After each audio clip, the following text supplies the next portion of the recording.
Okay, I'm going to break down this bolt lock on a Kimber 82 government rifle.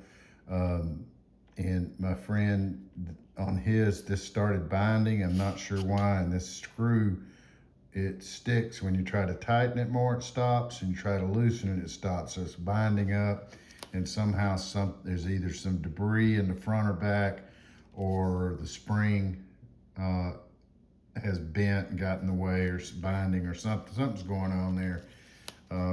So let's look at what these parts look like when they're working properly and you take them out. I've got a, let's see, a 1/16 Allen. This fits a little more loose than I would like, but the next size up, see what, 5/64 is too big. So that's just my gunsmith kit, but I can get on there. It's only finger tight, so then I'm gonna unscrew it till it stops, and it doesn't want to come out. So what I'll do is I'll just touch this, use my fingernail and pull, and there it is. And nothing went flying, so that's a good thing. There's the other part in the spring, and here's what that shaft looks like. It almost looks like just a hex, long hex nut that's been machined down.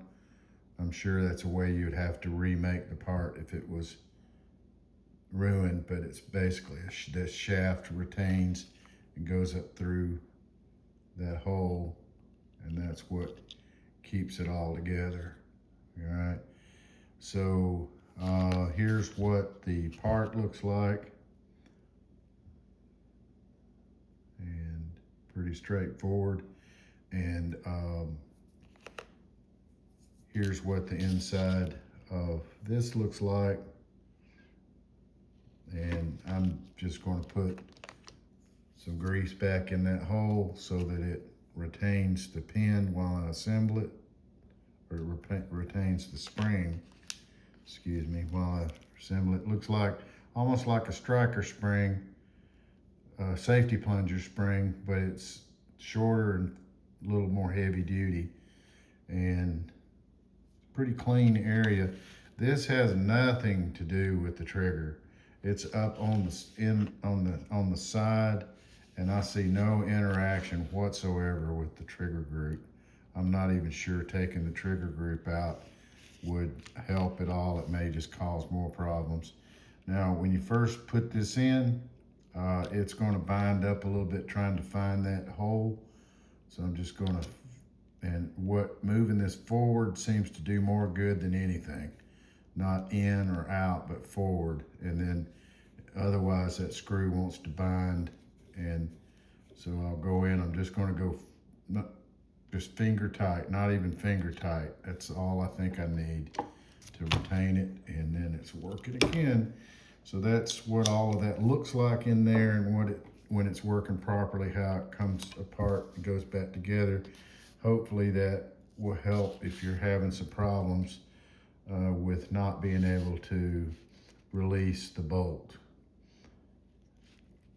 I've never had a gun in my life that had a problem with that. So that's just really odd. Maybe there's a piece of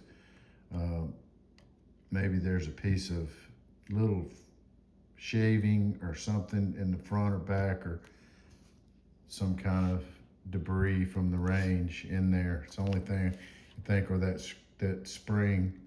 But that's a very thick spring. I'm surprised it would get deformed and somehow bind up in there. So be interested to find out in your case what is causing that problem. But I don't think taking the trigger group off, and I don't think adjusting the trigger caused it. I could be wrong. I don't know everything, but it doesn't look that way. Hope that video helps you out a little bit.